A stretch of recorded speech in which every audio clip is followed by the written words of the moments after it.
Tara Piadi, comment on movie, you know, similarity with Tara Pian Namaro, she was a Chimamare. Tigani General, Denani, the William Dara at the Machanza, Pinjachi, and Muyago, General Tampian Lane, a Saki Pipa. Tinimaro General, Pigere, Chetabrinega, Lila Gere, Yuda Shiminitega, the Uchite, he ski yet, Manashi at Jangu, General, a Chetawin, Lila Boma Pibare. Look up to ye counting to law. Manashi, Duzi, Chara Pia eat. Kewato, Jesus, or Suramachano, counting. Tabare. Di Manashi at Jangu, General, a Tizi, Lila Pashu Chene, so no. The Mayas when Zosa saw a kanji Nasati, the Kanlone. Jaswin Joke Dutia saw a kanji Tongsato, the Kanloma Pamesoye. Manashi a Jang at Tizi, General, Priama Pipare. The Ganina the Majanza Lila Boya at Twe. A cheap you met Janza Miago. Chito, Amipa, Nikon Mari, Alon to Dugua, Jana Sibuyan Jano, Pacha, Beach and Mare. A Dugua, Jana Jabasu. Jaswin Joseph Stodaza, a kanji Nasati, a buying it, Dima, go twin, Jano Papi Chamare. Manashi the at that the Sanani Shido, Nantai, Jerusalem Unite, Naze Nani, Susan Lee, Meroga. Hasiba ami shi. To mean the Idrila amuda shi. Chara pia nintok domudo. Daba amuda. Yunshabwe tongsan atai. Chara pia shiro night. Duze go beauty. Camero hiski go. Camero hiski. Just see the gondo go pupin we. Idrila shimbin I have you the ghetto. Bala apo jiplin do go ti. Ashra pingole. Jusui Mugong in the Zamyago lay, whip you go quay. Jerusalem unite Nana Magu, Natizemihu, Tarapia Mendo Mudo, New Baymando night, Yippelin Dihudo, Baymando the dine Nayadwin, Mugong in the Zamya abo, Yippelin doko, T. Mimitarugo Mipi Puzo e, Gala biddingo, Chita e. Juzado attack go don't sound we so neat now window go a quint be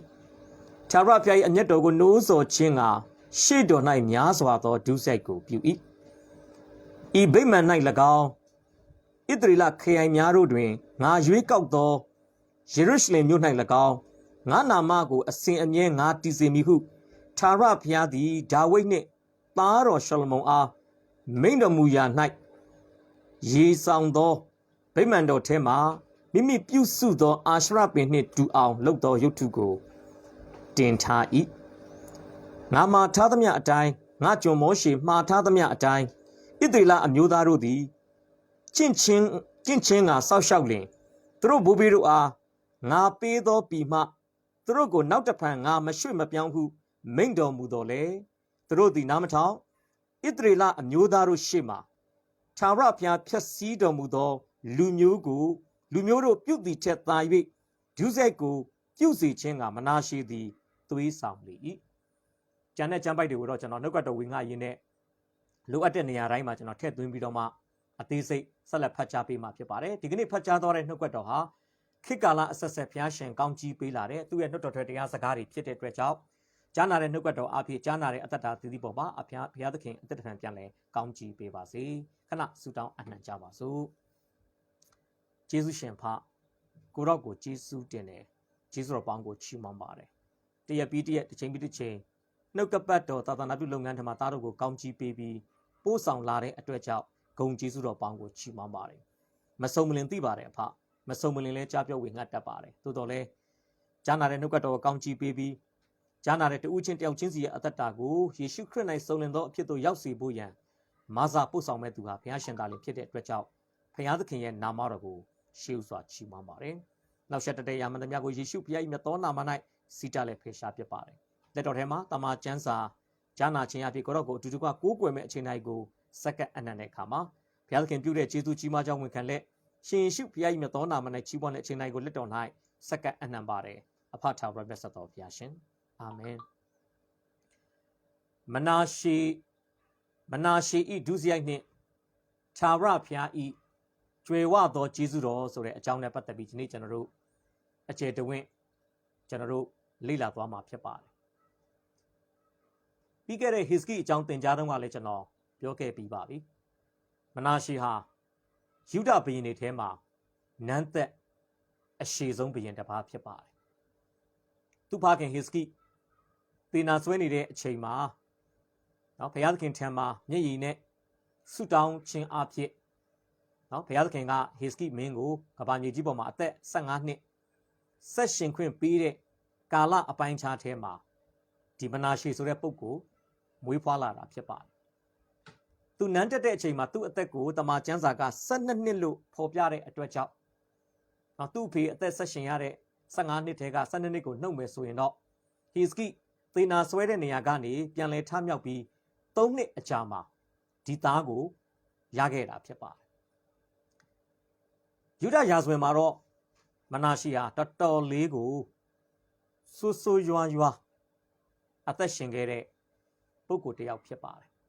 ဒါကြောင့်ကျွန်တော်ခေါင်းစဉ်ပေးတဲ့အခါမှာတော့မနာရှေရဲ့ဒုစရိုက်ဆိုပြီးတော့ကျွန်တော်ခေါင်းစဉ်တက်ထားတယ်ဒါဝမ်းသာစရာကောင်းတာကမနာရှေရဲ့ဒုစရိုက်ဘလောက်ကြီးဘလောက်များမနာရှေရဲ့ဒုစရိုက်ထက်ဖျားကျေးဇူးတော်က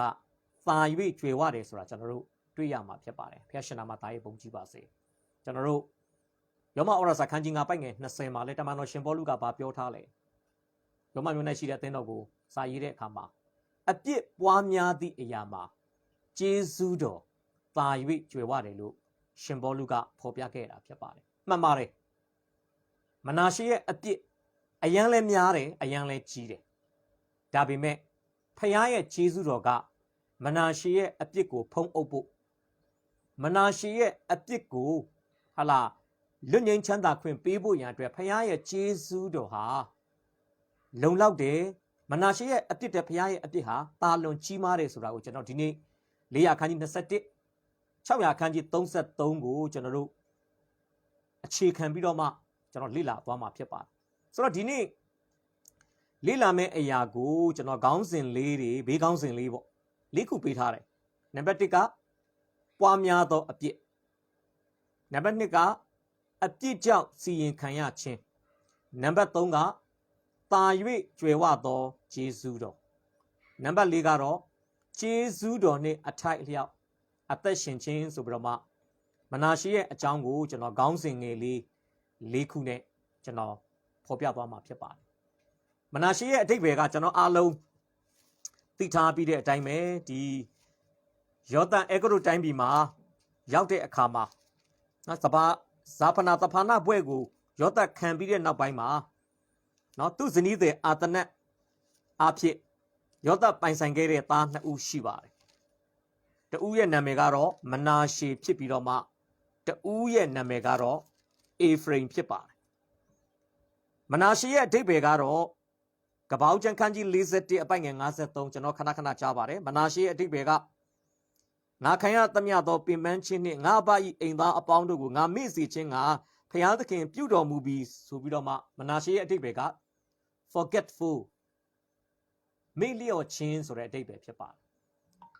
အေဖရိမ်ရဲ့အဓိပ္ပာယ်ကတော့ဖျားသခင်သည်ငါဆင်းရဲခံရပြီး၌ငါကိုပွားများစေတော်မူပြီးဆိုပြီးတော့မှအေဖရိမ်ရဲ့အဓိပ္ပာယ်ကတော့ fruitful ပွားများခြင်း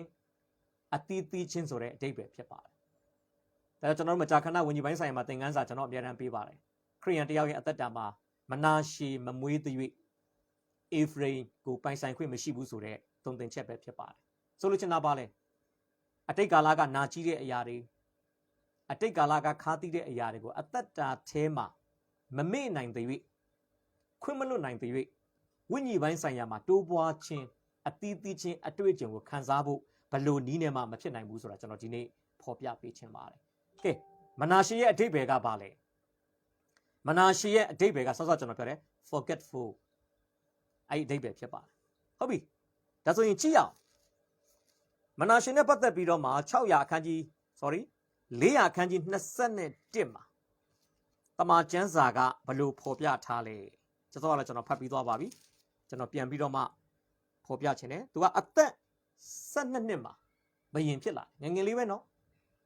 ဖခင်ဟစ်စကီကွယ်လွန်နေဆာရောက်သွားတဲ့အချိန်မှာသူဘယင်ဖြစ်လာတယ်သူဖခင်ကကျွန်တော်ပြောပါတယ်နော်သူဖခင်ဟာအသက်54နှစ်လောက်မှာဒီဘုံတော်ဝင်စားသွားတာဖြစ်ပါတယ်ဟစ်စကီကဆိုတော့ဖခင်ဆုံးတဲ့အခါမှာအသက်12နှစ်အရွယ်လေးမှာမနာရှေကဘယင်ဖြစ်လာတယ်ကျမ်းစာပြောတယ်နန်းသက်က55နှစ်ဒါ421ပိုက်ငယ်1မှာအဲ့ဒီတိုင်းပဲပြောတယ်ဒါပေမဲ့အပိုက်ငယ်2ကနေစပြီးတော့မှသူ့မှတ်တမ်းကမလာတော့ဘူးဖြစ်ပါတယ်ထိုမင်းသည်တနည်းအားဖြင့်ပြောမယ်ဆိုရင်မနာရှေသည်ဘာတွေလုပ်လဲနော်နံပါတ်1ခေါင်းစဉ်သွားရအောင်ပွားများသောအပြစ်တွေအများကြီးလုပ်တယ်ကျွန်တော်ဒီမှာခေါင်းစဉ်တက်ထားတဲ့အခါမှာကကြီးကနေဇမင်ဆွဲအထိရှိတယ်1 2 3 4 5 6 9 9ခုပေါ့နော်နောက်ထပ်တစ်ချက်ထပ်ဖြည့်မယ်ဆိုရင်တော့10ခုလောက်ရှိတယ်ဒါပေမဲ့ကျွန်တော်တို့တစ်ချက်တော့မဖြည့်တော့ပါဘူးနောက်တစ်ချက်တခြားကျမ်းပိုက်မှာတော့ပါသေးတယ်ခြုံပြီးတော့ပဲကျွန်တော်ပြောမယ်ကဲကြည့်အောင်မနာရှေရဲ့ပွားများသောအပြစ်တွေကဘာတွေလဲနံပါတ်1ရဲ့ကကြီးမှာစောစောလေးကျွန်တော်ဖတ်ပြီးသွားပါပြီအပိုက်ငယ်3မှာခမဲတော်ဟေဇကိဖြက်စီးသောဂုံးတို့ကိုပြုပြင်တယ်လို့ပြောပါတယ်အဲ့ဒီခေတ်အခါတုန်းကယူဒလူမျိုးတွေကဘလို့ပုံစံနဲ့ဘုရားကိုဝတ်ပြုကိုးကွယ်လဲဆိုရင်တခြားဘုရားမကိုးကွယ်ပေမဲ့ထာဝရဘုရားကိုပဲကိုးကွယ်ပေမဲ့ယေရုရှလင်ဗိမာန်တော်ကိုသူတို့မလာတော့ဘဲနဲ့ကိုယ့်အရက်ကိုယ့်ဒေသမှာစောက်ထားတဲ့ဂုံးတွေမြင့်သောအရက်တွေမှာထာဝရဘုရားအဖို့သူတို့ရစ်တွေပူဇော်တာဖြစ်ပါတယ်ဆိုတော့ကျွန်တော်သူတို့ focus လုပ်တဲ့မျက်မှောက်ပြုတဲ့ဘုရားတော်မှန်ပေမဲ့ဘုရားကိုကိုးကွယ်တဲ့အခါမှာဘုရားရဲ့နှုတ်ကပတ်တော်မောရှေရဲ့ပညတ်တိကျမ်းကဖော်ပြထားတဲ့နီးစဉ်နီလန်အတိုင်းသူတို့မကိုးကွယ်ဘူးဒါကြောင့်ပြောမယ်နော်ကိုးကွယ်တဲ့ဘုရားဘလောက်မှန်မှန်ကိုးကွယ်တဲ့ပုံစံမှန်မှန်ဘူးဆိုရင်အဲ့ဒီကိုးကွယ်မှုဟာမကိုးကွယ်မှုနဲ့အတူတူပဲဖြစ်ပါတယ်ယောဟန်ခရစ်ဝင်ကျမ်းခန်းကြီး4ပိုက်ငယ်24မှာယေရှုခရစ်တော်ဘုရားကရှင်မာရိမျိုးသမီးကိုပြောလဲဘုရားသခင်ကနံဝိညာဉ်ဖြစ်တယ်ကိုးကွယ်သောသူတို့ဟာနံဝိညာဉ်နဲ့၎င်းသစ္စာနဲ့၎င်းကိုးကွယ်ရမယ်လို့ပြောတဲ့အခါမှာအဲ့သစ္စာဆိုတာ the truth တမန်တရားဆိုလို့ချင်တာဖျားကိုကိုးကွယ်တဲ့အခါမှာစိတ်ဝိညာဉ်နဲ့ကိုးကွယ်ရမယ်ဝိညာဉ်နဲ့ကိုးကွယ်ရမယ်ပြီးတော့ဘာနဲ့ကိုးကွယ်ရမလဲတမန်တရားအတိုင်း according to the Bible ကျမ်းစာအတိုင်းကျမ်းစာနဲ့အညီကျမ်းစာကပြောထားတဲ့အတိုင်းဖျားကိုကိုးကွယ်ရမှာဖြစ်ပါတယ်ကိုးကွယ်ရမှာဖြစ်ပါတယ်ဆိုတော့ဒီမှာဘာတွေ့ရလဲသူတို့နော်ဟစ်စကီလက်ထက်မှာ400ခန်းကြီး18အပိုက်ငယ်4မှာဘာလုပ်လဲကျွန်တော်ဖတ်ပြမယ်နော်မြင့်သောအရက်တို့ကိုပယ်ဤတွေ့လိုက်အဖေလက်ထက်တုန်းကမြင့်သောအရက်ကိုပယ်တယ်သားလက်ထက်မှာအဖေပယ်ထားတဲ့နေရာတွေမှာသူဘာဖြစ်လဲဂုံးတွေကိုပြန်ဆောက်တယ်တနည်းအားဖြင့်ဆိုရင်မြင့်သောအရက်တွေကိုသူပြန်လှုပ်တယ်ဒါကမနာရှေအသက်တာမှာကျူးလွန်ခဲ့တဲ့ဒုစရိုက်တွေထဲကပထမတွေ့ရတဲ့ဒုစရိုက်ဖြစ်ပါတယ်ခမဲတော်ဟစ်စကီဖြစ်စည်းတဲ့ဂုံးတွေကိုပြုပြင်တယ်လို့ပြောပါတယ်အဖေကတမန်တရားနဲ့မညီတဲ့အရာတွေကိုနှုတ်ပယ်ဖြိုချဖျက်ဆီးမှောက်လဲတယ်အဖေကအာဓမအရာကိုနှုတ်ပယ်ဖြိုချဖျက်ဆီးမှောက်လဲတယ်သားဖြစ်တော်သူကအာဓမအရာကိုတိဆောက်စိုက်ပျိုးတာဖြစ်ပါတယ်ကျွန်တော်မြန်မာစကားမှာရှိတယ်လေအဖေကလက်နဲ့ရေးတာကိုသားကခြေထောက်နဲ့ဖြတ်တယ်အခုတော့အဖေကလက်နဲ့စောက်တာကိုသားကဟာလာအဖေကခြေထောက်နဲ့ဖြတ်ထားတာကိုသားကလက်နဲ့ပြန်စောက်တဲ့ပုံစံမျိုးဖြစ်နေတယ်မကောင်းတာကိုအဖေကတန်ရှင်းရေးလုပ်တယ်သားလုပ်တဲ့သူကအဲ့ညဉ့်ညူးမှုကိုပြန်အသက်သွင်းတယ်ဒါသူ့ရဲ့ဒုစရိုက်တစ်ခုဖြစ်တယ်ကဲနံပါတ်1ရဲ့ခခွေးမှာဘာလအဖို့ရစ်ပလင်တို့ကိုတီးတယ်တဲ့အာရှရပင်ကိုလည်းပြုစုတယ်ဒီဘာလနဲ့အာရှရဆိုတာဣသရေလလူမျိုးတွေခါနန်ပြည်မရောက်ခင်ကတည်းကဒေသခံခါနန်လူမျိုးတွေမိယိုးဖလာထုံတန်းအစဉ်လာကိုးကွယ်တဲ့ဖျားဖြစ်ပါတယ်ဘာလဟာတနည်းအားဖြင့်ဆိုရင်မိုးသက်မုန်တိုင်းဖျားဘာလဖျားကိုကိုးကွယ်ရင်နော်နှင်းတွေအများကြီးကြမယ်မိုးတွေအများကြီးရွာမယ်ဒီဖျားကိုကိုးကွယ်ရင်ကောက်ပဲတိနံတွေဖြစ်ထွန်းမယ်ဆိုတော့ယုံကြည်ချက်က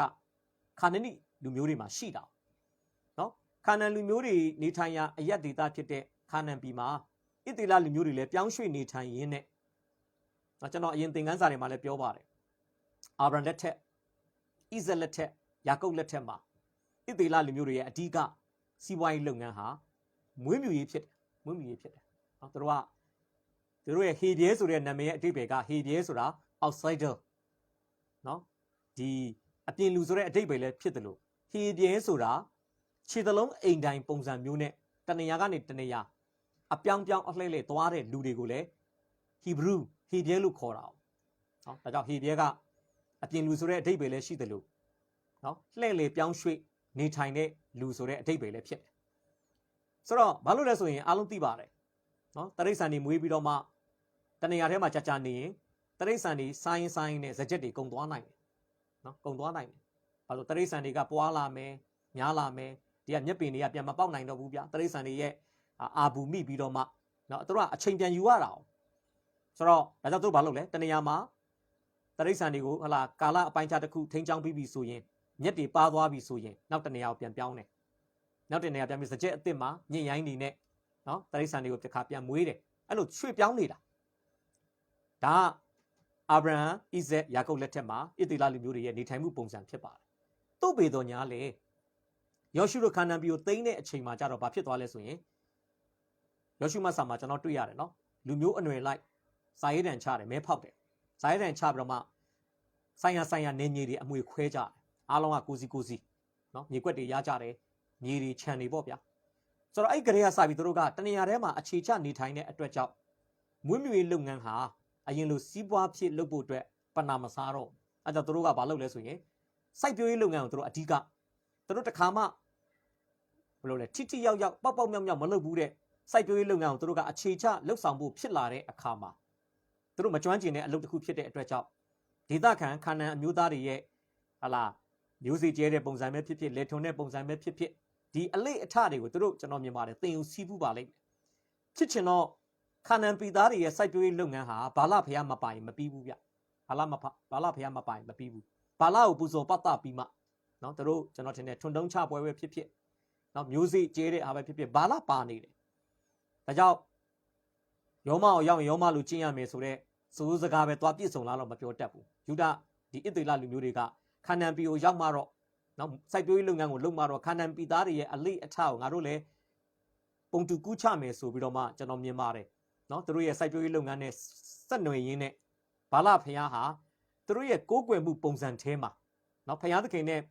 ရင်ပေါင်တန်းနဲ့ပထမဒန်းစားမဟုတ်ရင်တော့မှသူတို့ရဲ့လုပ်ငန်းတွေနဲ့ဆက်နွယ်ပြီးတော့မှပတ်သက်ချောင်းနေရာယူလာတဲ့ကိုးကွယ်မှုတစ်ခုဖြစ်တယ်ဆိုတာကျွန်တော်ဒီနေ့ဖော်ပြပေးခြင်းပါတယ်ဒီနေရာမှာဘာလဆိုတာဖယက်ထီဒီတပားမျိုးသားဖျားတွေမှာဖျားတော်မှာအထီးအမရှိတယ်သူတို့ဖျားတွေကလင်မယားရှိတယ်ဘာလဆိုတာဖယက်ထီဖြစ်တယ်အာရှရကြတော့ဘာလရဲ့မိန်းမဖယမဖြစ်တယ်ဒါကြောင့်ကျမ်းစာထဲမှာမိတ်ဆွေဖတ်ကြည့်ပါဘာလဖျားကိုတွေ့တဲ့နေရာတိုင်းမှာအာရှရပင်ဆိုတာအများတန်းပါတယ်ဘာလနဲ့အာရှရပင်ဆိုတာခွဲလို့မရဘူးเนาะကျွန်တော်အများတန်းပြောတယ်လေ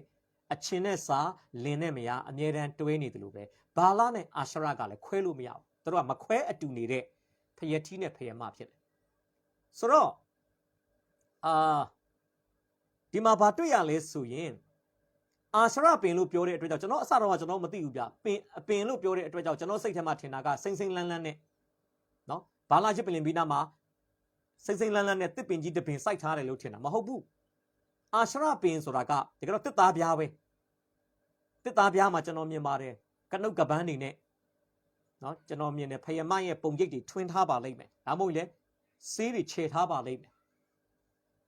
နော်အဲ့ဒါကဘာလဖယရဲ့ရစ်ပလင်ဘေးနားမှာအမြဲတမ်းအာရှရပင်ဆိုတာရှိတယ်သူတို့ကလင်မယားဆိုတော့ခွဲလို့မရဘူးဆိုတော့သူဘာလုပ်လဲဘာလရဲ့ရစ်ပလင်ကိုတီးတယ်ဘာလကလည်းကျွန်တော်မြင်တယ်တကူဒီမကြိုက်ဘူးဗျဘာလရစ်ပလင်ကိုတီးပြီးဆိုရင်အာရှရပင်ကိုလည်းစိုက်ကိုစိုက်ရမယ်စုံတွဲနော်ဒါမှတွေ့ရတယ်ဘာလအဖို့ရစ်ပလင်ကိုတီးတယ်အပိုင်ငယ်3ပါနော်421 3ပါအာရှရပင်ကိုလည်းပြုစုတယ်နောက်အပိုင်ငယ်8ပါsorry အပိုင်ငယ်3နံပါတ်1ရဲ့ဂငယ်ပေါ့မိုးကောင်းကင်တစားများကိုဝတ်ပြုကိုးကွယ်တယ်ဒီနေတွေလတွေကျဲတွေနော်ဒီကိုးကွယ်မှုစနစ်ပေါ့နေကိုကိုးကွယ်မယ်လကိုကိုးကွယ်မယ်ကျဲကိုကိုးကွယ်မယ်ဒီမိုးကောင်းကင်မှာရှိတဲ့ မိုးကောင်းကင်တစားတီးဟူသောနေလကျေနဲ့ပတ်သက်တဲ့ကိုယ်ကွယ်မှုတွေကိုသူတို့လက်တွေ့လှုပ်ဆောင်ပါလိမ့်မယ်နောက်ပြီးတော့နံပါတ်1ရဲ့ဂကြီးမှာဒါတော့အပိုင်ငယ်9မှာပါပါတယ်ဗိမာန်တော်တတိုင်း2ရက်တွင်မိုးကောင်းကင်တစားများအဖို့ရစ်ပလင်ကိုတည်ဗိမာန်တော်ထဲမှာတတိုင်းနေရှိတာနော်တန်ရှင်းရာဌာနနဲ့အတန်ရှင်းဆုံးဌာနအောင်ကာထားတာလည်းရှိမယ်နော်နောက်တန်ရှင်းရာဌာနနဲ့ပိဋကစည်းဝေးတဲတော်မှာကာထားတာလည်းရှိမယ်အဲ့တတိုင်း2ရက်မှာဘာတွေလုပ်လဲဆိုရင်စောစောကျွန်တော်ပြောတဲ့မိုးကောင်းကင်တစားများအဖို့လို့ငါရစ်ပလင်တွေကိုတီးပါတယ်ဒီကတော့ဗိမာန်တော်မှာသာရဘုရားအတွက်ကျေးဝါရစ်ပလင်ရှိပြီးသားနော်နတ်သားပေါင်းမရှိရရစ်ပလင်လည်းရှိပြီးသားဒါပေမဲ့ဒီဘုရားသခင်အတွက်ရည်ရွယ်ပြီးလှုပ်ထားတဲ့ရစ်ပလင်တွေရှိပြီးလင့်ကစားတော့ဘာလုပ်လဲဆိုရင်မိုးကောင်းကင်တစားများအတွက်ရစ်ပလင်တွေကိုသူကတတိုင်း2ရက်ကြားမှာလုတ်တယ်ဆိုတာတမန်ကျမ်းစာမှာကျွန်တော်တို့တွေ့ရမှာဖြစ်ပါတယ်နော်ရစ်ပလင်တို့ကိုတီးတယ်နောက်နံပါတ်1ရဲ့ငါမှာ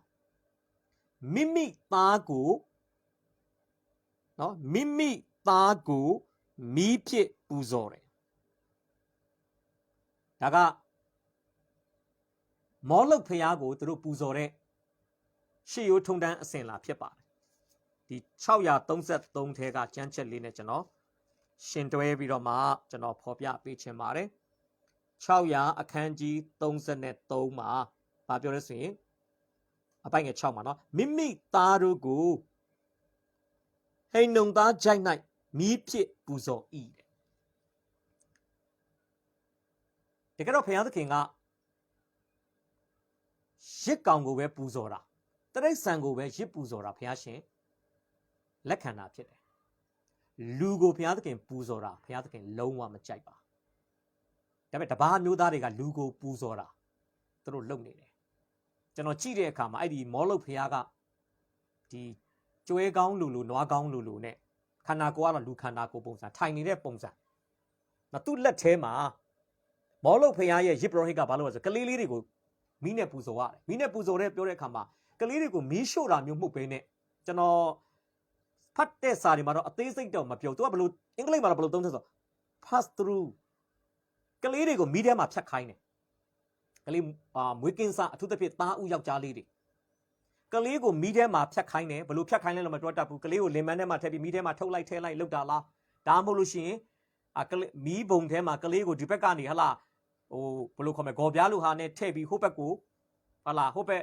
ဒိုးရှိုးပေါက်ပေါ့ဗျာဟိုဘက်အပေါက်ကိုပို့တာလားကလေးကမီးထဲမှာဖြတ်သွားတယ်အကယ်၍ကလေးဒီမီးထဲမှာဖြတ်ရဲ့သားနဲ့မသေးဘူးဆိုရင်ဒီကလေးဟာအသက်ရှင်ဖို့ထိုက်တန်တယ်အကယ်၍ဒီလိုမျိုးကလေးကိုမီးထဲမှာဖြတ်ခိုင်းရင်းနဲ့ကလေးလေးကအသေးလေးပဲတစ်ဖက်မှာထွက်လာမယ်ဆိုတော့ဒီကလေးကလောကမှာအသက်ရှင်ဖို့မထိုက်တန်ဘူးလို့သူတို့ကခံယူတာဖြစ်ပါတယ်နော်ဟိုကလေးကိုမီးရှို့တတ်လိုက်တယ်ဆိုတာထက်ကလေးကိုမီးထဲမှာဖြတ်ခိုင်းတာဒါပေမဲ့ကျွန်တော်မြင်ပါတယ်မွေးကင်းစကလေးတွေဆိုတော့နော်ဒီမီးရဲ့အပူချိန်ကြောင့်ကျွန်တော်ထင်တယ်တည်ဖို့များပါလိမ့်မယ်နော်ရှင်ရင်တော့ဒါကတော့အဲ့ကလေးကအသက်ရှင်ဖို့ထိုက်ထိုက်တန်တန်စာမေးပွဲအောင်သွားတဲ့ကလေးပေါ့တည်သွားတဲ့ကလေးကတော့လောကမှာလူဖြစ်ဖို့မထိုက်တန်တဲ့ကလေးဆိုပြီးတော့မှသူတို့သတ်မှတ်ဟန်ရှိတယ်ဒါကြောင့်ဒီမနာရှေကဘာလုပ်လဲမိမိသားကိုဟလာအထူးသဖြင့်သူ့သားဦးပေါ့ရစ်ပူဇော်တယ်အဲ့ဒါတွေ့ရတယ်နော်အဲ့ဒါနဲ့ပတ်သက်ပြီးတော့တရားဟောကျမ်းခန်းကြီး18အပိုင်ငယ်30မှာလူကိုရစ်ပူဇော်တာနဲ့ပတ်သက်ပြီးတော့ဘုရားရှင်ပြောထားတဲ့စကားရှိပါတယ်တရားဟောကျမ်းခန်းကြီး18အပိုင်ငယ်30မှာသင်တို့တွင်တဲ့မိမိသားသမီးကိုမီးပစ်ပူဇော်တော်သူနော်မရှိရလို့ပြောပါဒါဣသရေလလူမျိုးတွေခါနန်ပြည်ထဲမရောက်ခင်ကတည်းကမောရှေအားဖြင့်တရားဟောရာကျမ်းထဲမှာဘုရားသခင်ကကြိုတင်ပြီးတတိပေးပြီးသားဖြစ်တယ်မင်းတို့ဣသရေလလူမျိုးတွေမှာကိုယ်ကလေးကိုမီးနဲ့ပူဇော်တဲ့သူမရှိရဘူးဘုရားသခင်မရှိရဘူးဆိုရင်မရှိရဘူးပဲဘုရားသခင်မရှိရဘူးလို့ပြောထားတဲ့အရာတစ်ခုကိုရှိလို့မရဘူးဒါနှုတ်ကပတ်တော်ပြတ်သားတဲ့နှုတ်ကပတ်တော်ရဲ့သတ်မှတ်ချက်ဖြစ်တယ်နောက်ဝိပုယကျမ်းခန်းကြီး20နဲ့ခွန်မှာလဲတမန်ကျမ်းစာကဘယ်လိုဖော်ပြထားလဲကျွန်တော်အဲ့ဒါလေးကိုဖတ်ပြချင်ပါတယ် ဝိပယကျမ်းအခန်းကြီး29ဒီမှာတော့ဗာပြောလဲဆိုရင်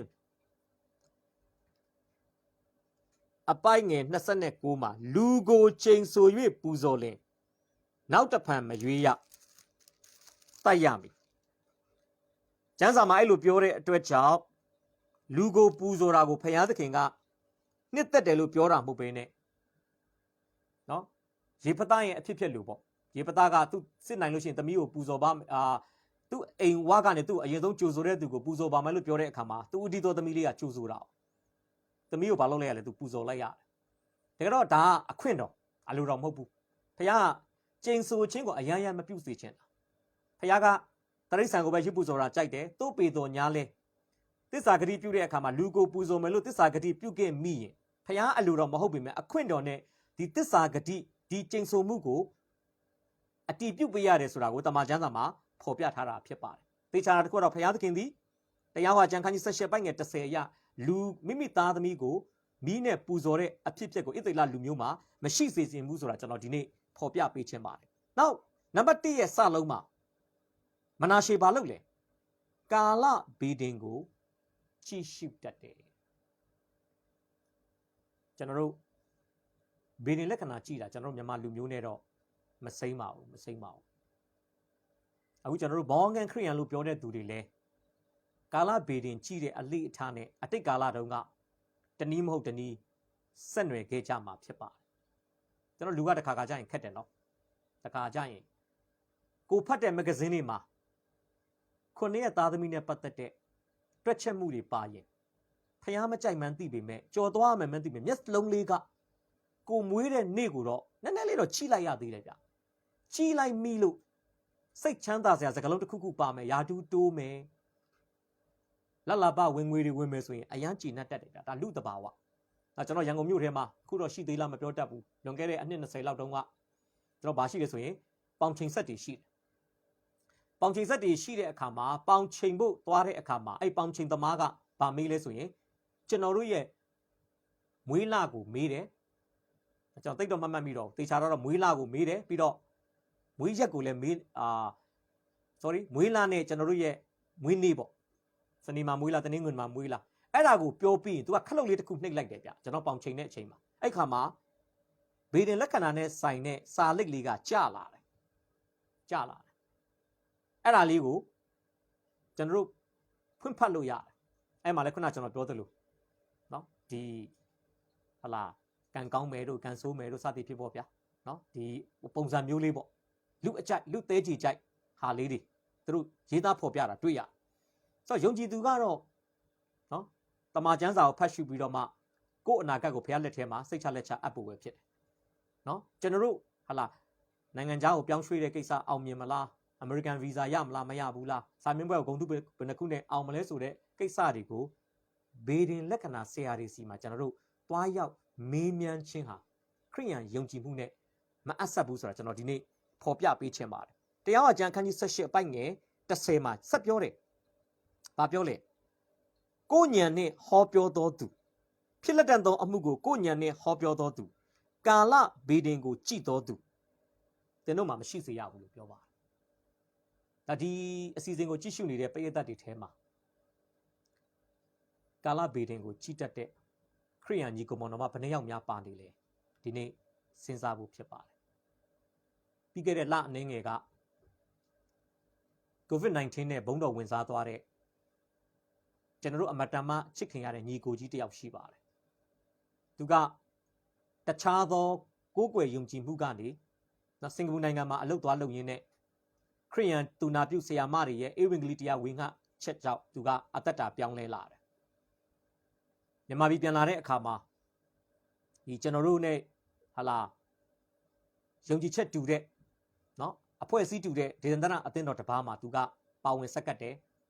အဲ့အသင်းတော်မှာသူကသင်းထောက်လူကြီးလည်းဟုတ်တယ်နော်ဒီ Praise and Worship ဥဆောင်တဲ့ခေါင်းဆောင်လည်းဖြစ်တယ်သူကတက္ကစီမောင်းတယ်မောင်းရင်သူအမြဲတမ်းကျန်းစာအုပ်တအုပ်ကိုကားရဲ့အရှိမအမြဲတမ်းတင်ထားတယ်သူ့ရဲ့ပြောပြချက်ပေါ့တနေ့သောအခါမှာတဲ့ကျန်းစာကြောင်းတစ်ကြောင်းနားမှာသူကားလေးရမ်းပြီးတော့မှနော် ဒီခရီးသည်သူစောင့်နေတဲ့အချိန်မှာလူ၄ယောက်လောက်ကသူ့ကိုကားလာငှားတယ်ကျန်အကြောင်းတွေကထွက်လာမှတော့ခရိယန်ဖြစ်ဖို့ရာခိုင်နှုန်းကတော့တော်တော်လေးများတာပေါ့သူ့ကားအောင်ငှားစီးကြတယ်သူ့ကားအောင်ငှားစီးတော့ဘယ်သွားမလဲဆိုတော့ဒီရန်ကုန်မြို့ရဲ့ဒီမြို့နယ်တစ်မြို့နယ်ပေါ့ဒီသူပြောတဲ့အချက်ကတော့မြောက်ဥက္ကလာနဲ့တူပါတယ်နော်အဲ့ဘက်သွားကြတယ်သွားရင်းနဲ့ကားအရှိမတင်ထားတဲ့ကျန်းစာကိုမြင်တဲ့အခါမှာဆော့ဆော့ကားပေါ်မှာငှားစီးလာတဲ့လူတွေကလည်းခင်ဗျားခရိယန်လားဆိုတော့ကျွန်တော်ကအရင်တော့မယုံကြည်သူပါဒါပေမဲ့ယုံကြည်သူခရိယန်တွေရဲ့တက်သေးခံခြင်းအဖြစ်ကျွန်တော်ပြောင်းလဲလာပါတယ်စသည်ဖြင့်ပြောရင်းနဲ့သူစကားဖြောက်တာပေါ့ဗျာဒီခရီးစဉ်ကလည်း45မိနစ်တနိုင်နီးပါးလောက်ကြာတယ်ဆိုတော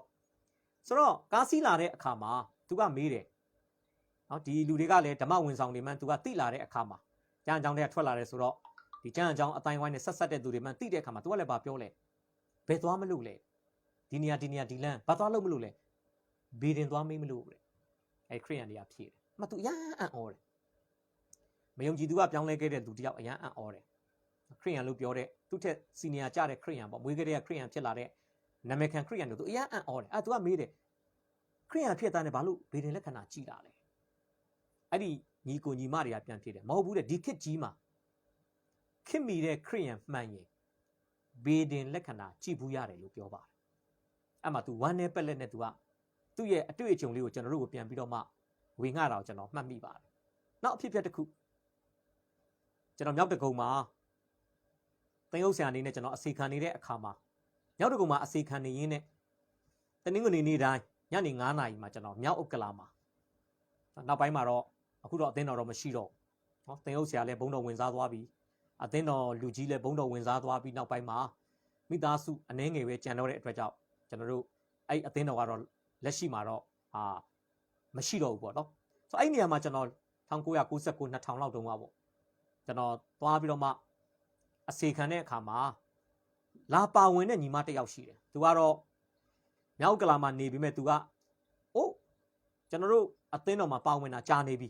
မြောက်ကလာအသင်းတော်အစပြုမှသူကပါလာတဲ့အသင်းသူအသင်းသားအသစ်မဟုတ်ဘဲနဲ့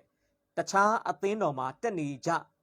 အသင်းသူအသင်းသားဟောင်းပေမဲ့မြောက်ကလာကသူနဲ့နီးတဲ့အခါမှာသူကမနေ့မှာတော့သူ့ဖခင်เจ้าမှာသူတက်တယ်ညနေဆိုရင်တော့မြောက်ဥက္ကလာမှာလာတက်တယ်သူတက်သေးခံချက်ကြားတဲ့အခါမှာကျွန်တော်လည်းအရန်လန့်သွားတယ်ဘာသူကဘယ်လိုခေါ်မလဲဓမ္မဝင်ဆောင်ဖြစ်တင်တန်းနေပါတယ်တက်ဘူးတယ်ဗျပြောမယ်ဆိုရင်ကျွန်တော်တို့တက်တဲ့ဓမ္မနှုတ်ကပတ်တော်ကိုကျွန်တော်တို့လေ့လာတဲ့ခုနှစ်တက္ကရာထက်တောင်မှသူနှုတ်ကပတ်တော်လေ့လာတဲ့ခုနှစ်တက္ကရာကစောတယ်ဗျသူကတော့အချိန်ပြည့်ဓမ္မဝင်ဆောင်မလုပ်ဖြစ်ခဲ့ဘူးသူရဲ့မိသားစုရဲ့ဝိုင်းရေးတွေကြောက်ပေါ့ဒါပေမဲ့သူကဓမ္မဝင်ဆောင်ဖြစ်တဲ့နန်းမှာသူကအတိတ်ကာလတုန်းကနှုတ်ကပတ်တော်စီးပူးတယ်သူဘာပြောလဲမိသားစုမှာအရာစီးပွားရေးကြက်တဲလာတဲ့အခါမှာမခံနိုင်တော့တဲ့အတွက်ကြောင့်တဲ့ဒီသူ့ရက်ွက်မှာရှိတဲ့မယုံကြည်သူအမျိုးသမီးတွေသွားလိသွားထားရှိတဲ့ဒီမင်္ဂလာတုံဘက်ကဘေဒင်ဆရာမစီကိုယုံကြည်သူဘောင်းကန်တယောက်ဖြစ်လင့်ကစားထွက်ပေါက်ရှာတဲ့အနေနဲ့သူလိုက်ပါသွားတယ်လို့ပြောပါတယ်ဒါပေမဲ့ဟိုရောက်တော့အံ့ဩစရာကောင်းတယ်နော်မယုံကြည်သူတွေဘေဒင်လက္ခဏာကြည့်တဲ့အခါမှာဘေဒင်လက္ခဏာဆရာကရှော့ရှူရှူအကုန်လုံးဖြည့်ပေးတယ်ဗျအဲ့နဲ့သူ့ကလေးရောက်လာတယ်အဲ့ညီမကလေးသူ့ကလေးရောက်လာတဲ့အခါမှာဘေဒင်ဆရာကသူ့မျက်နှာကိုမကြည့်ဘူးဗျဒီလိုပဲအိတ်နေတယ်ဘာပြောလဲနင့်ကငါမဟောနိုင်ဘူးနင့်ကငါမဟောနိုင်ဘူးနင့်ကငါမဟောနိုင်ဘူးဟောပေးပါဆရာကျွန်မစီးပွားရေးခက်ခဲတယ်နင့်ကငါမဟောနိုင်ဘူးနင့်ကငါမဟောနိုင်ဘူးနောက်ဆုံးတော့သူပြန်လာရတယ်သူနဲ့သွားတဲ့မယုံကြည်သူအားလုံးကိုဟောပေးတယ်ကြာနာသူ့ကိုတော့လုံးဝမဟောဘူးကျွန်တော်မြင်ပါတယ်ဘေဒင်လက္ခဏာဆရာစိတ်ထဲမှာကျွန်တော်မြင်ပါတယ်ဘာလို့ဒါကလည်းဒီဘာခေါ်မလဲနော်လက်စိုးဝิญဉ်ဇိုးတွေကိုအခြေပြုပြီးတော့လောက်ရတဲ့အရာဖြစ်တာနော်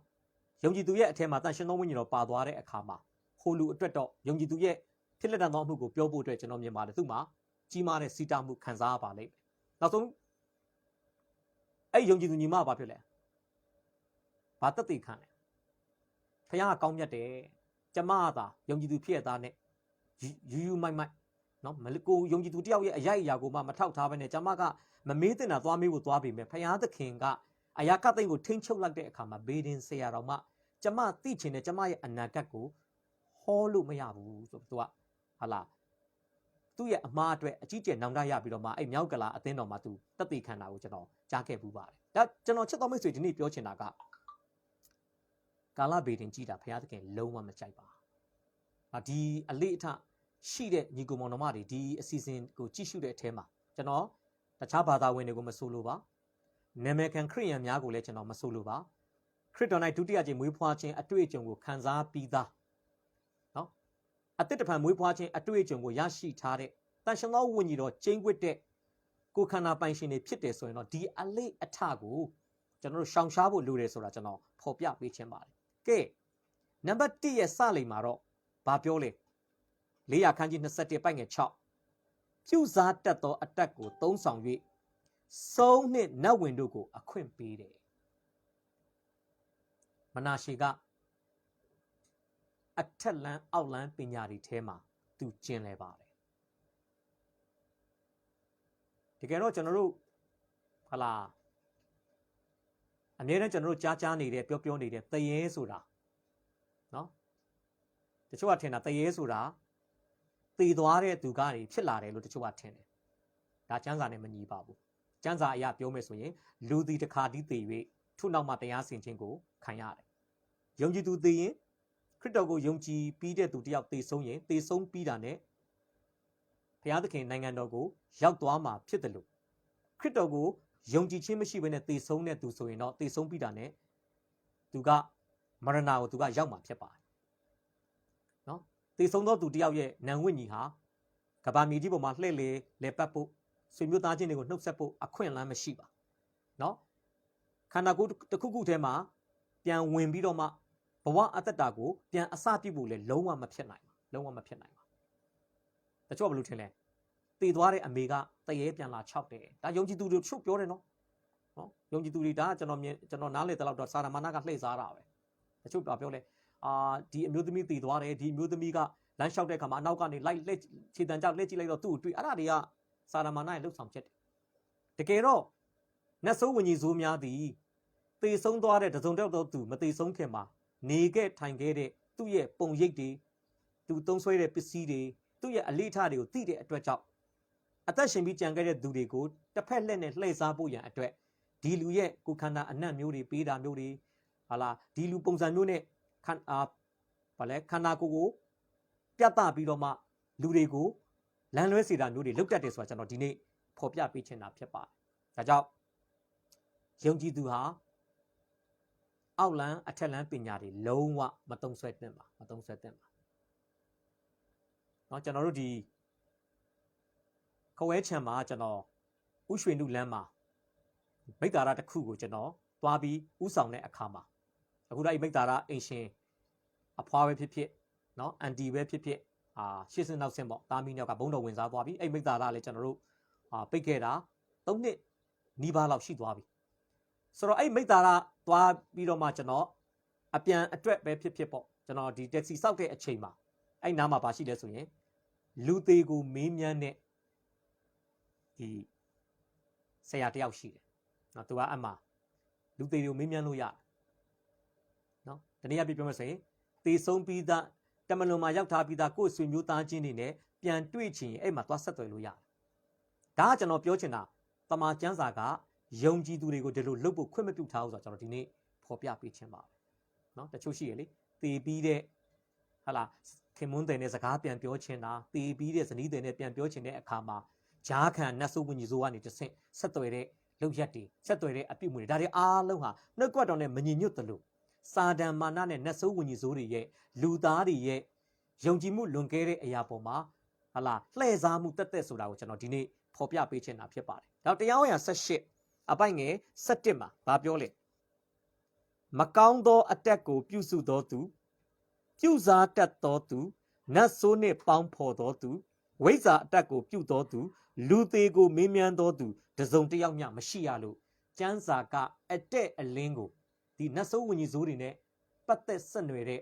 လောက်ရက်တွေကိုစီးတားထားတယ်ဆိုတော့ကျွန်တော်ဒီနေ့ဖော်ပြပေးချင်တာဖြစ်ပါတယ်။မနာရှေသည်ယုဒဘုရင်တယောက်ပါတမာတရားသိတဲ့အဖေကနေမွေးလာတဲ့သားတယောက်ပါနော်ဒီခေတ်အနေထားနဲ့ကြည့်မယ်ဆိုသူသည်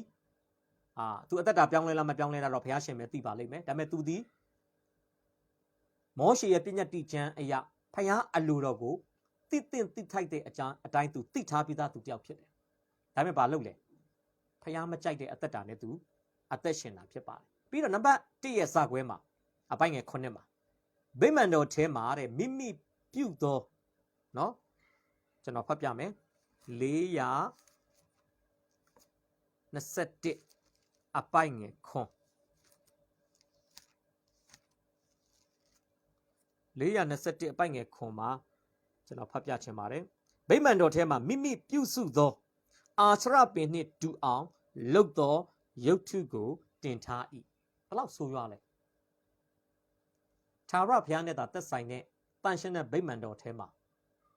အာရှရပင်နဲ့တူအောင်လှုပ်ထားတဲ့ရုပ်ထုကိုသူလာထားတယ်ပြီးရင်နံပါတ်1ရဲ့ဇမင်ဆွဲအဲ့မှာဗာပြောလေဖယားသခင်ကနော်အပိုင်ငယ်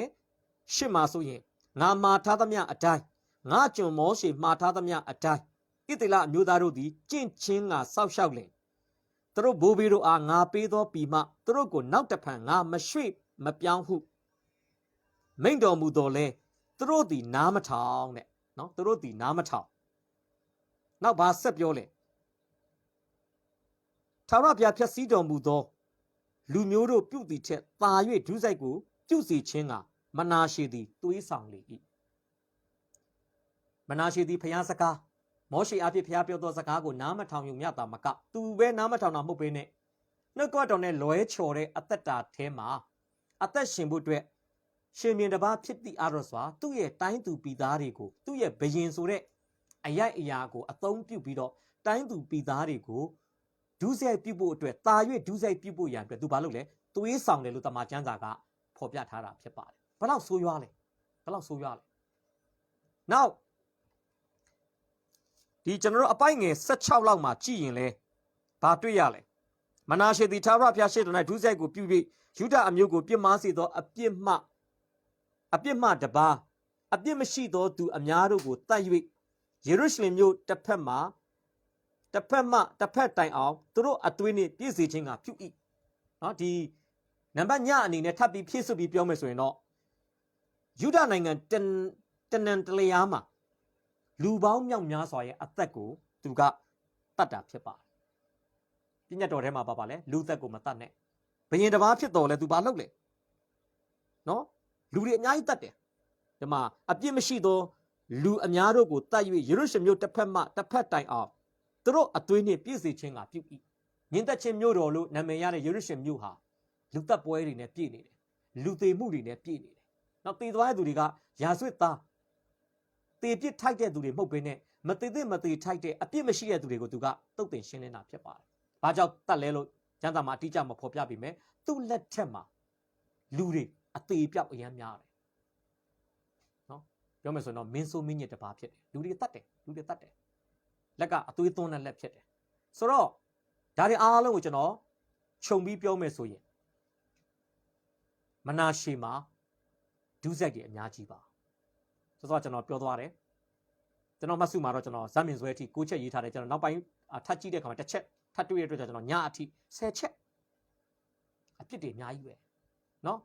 သူ့အကြောင်းမှတ်တမ်းတင်တာ400အခန်းကြီး21မှာကျမ်းပိုက်ရှိတာ18ပိုက်ပိုက်ထဲမှာเนาะ10ပိုက်လောက်ကမနာရှေလုပ်တဲ့အပြစ်တွေကိုမှတ်တမ်းတင်ထားတာဖြစ်ပါတယ်ပြစ်တွေအများကြီးပဲနော်ကျမ်းပိုက်10ဘက်မှာအပြစ်ကိုမှတ်တမ်းတင်တယ်အပြစ်အမျိုးအစားကလည်း10ခုလောက်သူကကျူးလွန်နေတာဖြစ်တယ်ဒါသူ့ရဲ့ပွားများတဲ့အပြစ်တခါကျွန်တော်တို့လေဖျားသားသမီးဖြစ်လင့်ကစားမနာရှေကဲ့သို့ကျွန်တော်လည်းဘာရှိတတ်လဲဆိုရင်နော်ကျွန်တော်တို့လည်းဖျားသားသမီးဖြစ်လင့်ကစားမနာရှေကဲ့သို့ကျွန်တော်တို့လည်းဒုစရိုက်ပေါင်းမြောက်များစွာကိုကျူးလွန်တတ်တယ်ဆိုတော့ကျွန်တော်ဒီနေ့ဖော်ပြပေးခြင်းပါတယ်သူ့လိုတော့ချွတ်ဆွတ်တူစင်မတူမယ်ဆိုတော့ကျွန်တော်ပြောသလိုဘေးရင်မေးတာလည်းဖြစ်နိုင်တယ်နော်တနည်းအားဖြင့်ကျွန်တော်တို့တစုံတစ်ခုသောအရာကိုဖျားထက်ကျွန်တော်တို့ဦးစားပေးမိတာဒါမှကျမ်းစာရဲ့ဖော်ပြချက်အရကြည့်မယ်ဆိုရင်ဖျားထက်ကျွန်တော်တို့ချီးမြှောက်တဲ့အရာဦးစားပေးတဲ့အရာတိုင်းဟာကျွန်တော်တို့ရဲ့ဝိညာဉ်ရေးရာမှာရုပ်ထုစင်တူဖြစ်တယ်ဆိုတာကျွန်တော်ဒီနေ့ဖော်ပြပေးချင်တာဖြစ်ပါတယ်နော်မိတ်ဆွေအသက်တာမှာဖျားထက်ဦးစားပေးတဲ့အရာတိုင်းဖျားနေရာမှာမိတ်ဆွေအစားထိုးလိုက်တဲ့အရာတိုင်းဟာမိတ်ဆွေအသက်တာရဲ့ဒီဖျားတွေတနည်းအားဖြင့်ပြောဆိုရင် ကိုးကွယ်မှုမှားယွင်းစေတဲ့အရာတွေဖြစ်တယ်ဆိုတာကျွန်တော်ဒီနေ့ဖော်ပြပေးခြင်းပါတယ်ကဲစာမျက်နှာ1ကိုကျွန်တော်တို့သွားမယ်အဲ့မှာတော့နံပါတ်1ခေါင်းစဉ်မှာကျွန်တော်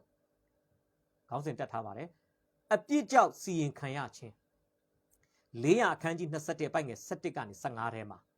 တွေ့ရမှာဖြစ်ပါတယ်အဲ့ဒီနံပါတ်2အောက်မှာတော့ကျွန်တော်ကာကြီးခါကွေဂငယ်ဆိုပြီးတော့မှအချက်3ချက်ကျွန်တော်ဖော်ပြပေးခြင်းပါတယ်ကျွန်တော်ကိုးကွယ်တဲ့ဘုရားဟာအပြစ်ကိုလက်ပိုက်ကြည့်နေတတ်တဲ့ဘုရားမဟုတ်ဘူးကျွန်တော်ကိုးကွယ်တဲ့ဘုရားဟာအပြစ်နဲ့အလျောက်တရားစီရင်တဲ့ဘုရားဖြစ်တယ်ကျမ်းစာကိုကျွန်တော်ဖတ်ပြခြင်းနဲ့ထွတ်မြောက်ရာကျမ်းအခန်းကြီး20ထွတ်မြောက်ရာကျမ်းအခန်းကြီး20ကိုကျွန်တော်တို့အတူတကွကြည့်ဖို့ဖြစ်ပါတယ်ထွတ်မြောက်ရာကျမ်းအခန်းကြီး20အပိုက်ငယ်9မှာအကြောင်းမူကားတဲ့သင်ဤဖျားသခင်ငါထာဝရဖျားသည်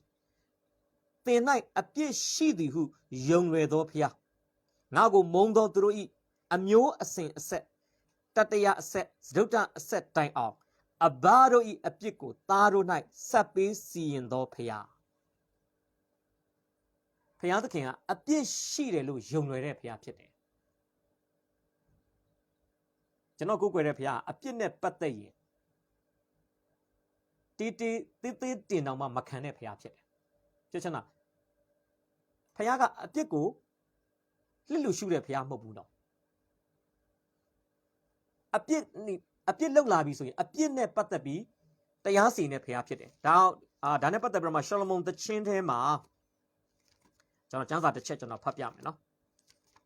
ကျွန်တော်ကိုးကွယ်တဲ့ဖျားကအပြစ်ကြီးကြီးပဲဖြစ်ဖြစ်အပြစ်သေးသေးပဲဖြစ်ဖြစ်အပြစ်အမျိုးအစားတိုင်းကိုကျွန်တော်အသက်တာမှာနေရာယူဖို့ရန်မနစ်သက်မလိုလားတဲ့ပုဂ္ဂိုလ်တော်မြတ်ဖြစ်တယ်ဆိုတာကျွန်တော်ဒီနေ့ဖော်ပြပေးခြင်းပါတယ်ရှောလမုန်သချင်းအခန်းကြီး2အပိုက်ငယ်15မှာစပြည့်နွယ်ပင်တို့ကိုဖျက်လက်တန့်သော